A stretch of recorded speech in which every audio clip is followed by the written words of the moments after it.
Luckily, we're not serving it for people. Yeah, heck. Even if we're serving it for people, it's still going to be delicious. It's just not quite the circle. I guess I was hoping. Alright, so let's go ahead. This is pretty much good enough for me. For size and shape, it's nice and thin. I got the flour underneath it. So, you've seen this guy. Let's go ahead and top our pizza. Just double check it real quick. Make sure that it's still loose. We can get it all down. Give me my tomatoes. Alright. This one, I'm not putting tomato sauce down. This is more of a white variety pizza. So, I'm going to use the raw tomatoes here. And another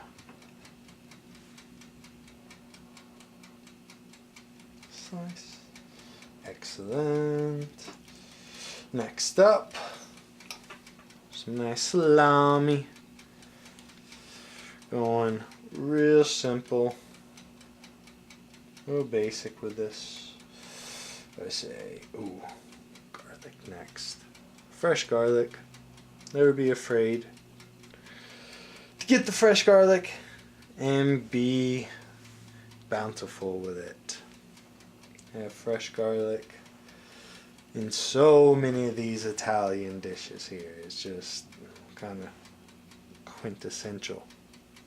Tomatoes and fresh salami and, oh hey, almost forgetting, olive oil. Little olive oil on this as it is white pizza.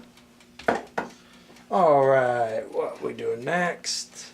Let's go with all, actually no, let's go with the spinach. Spinach is freaking awesome on pizza. It always cooks up nice.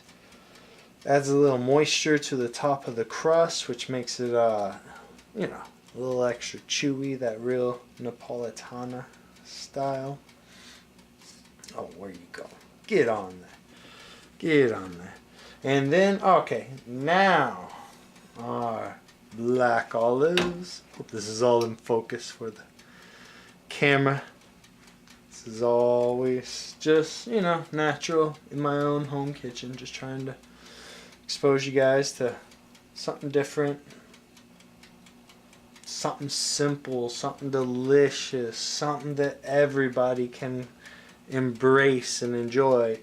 So I'm not using gloves, which I'm making this for myself. If I was making it for a dinner party or my roommate or anything like that, I'd obviously be using gloves. But I wash my hands really well every time.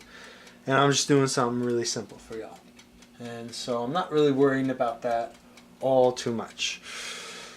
And let's go ahead, finish it off. I got some Monterey Jack cheese here.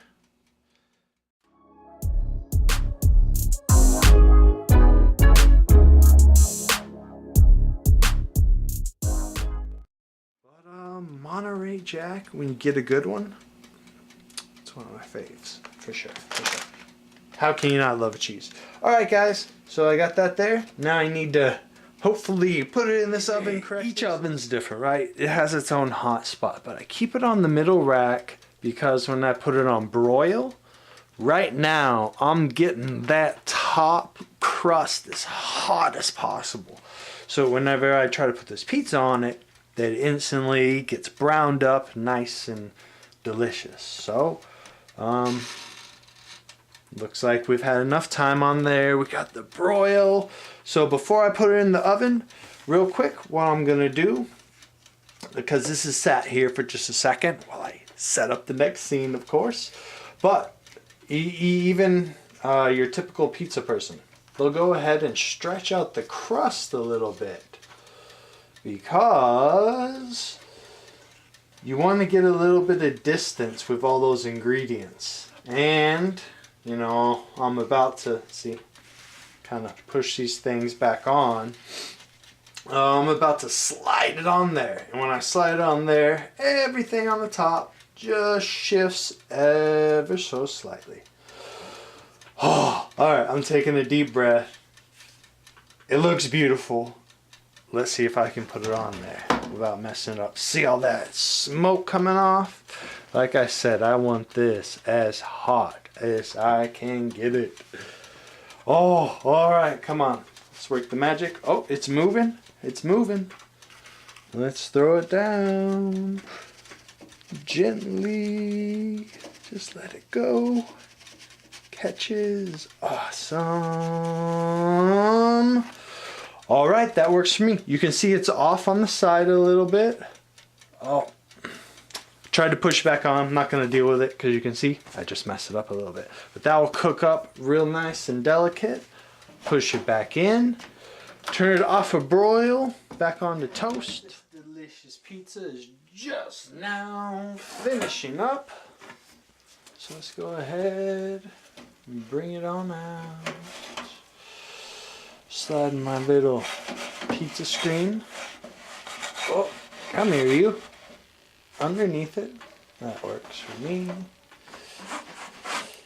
That's what we're looking at, folks. Gorgeous, delicious stone baked pizza on a budget in your own simple little oven.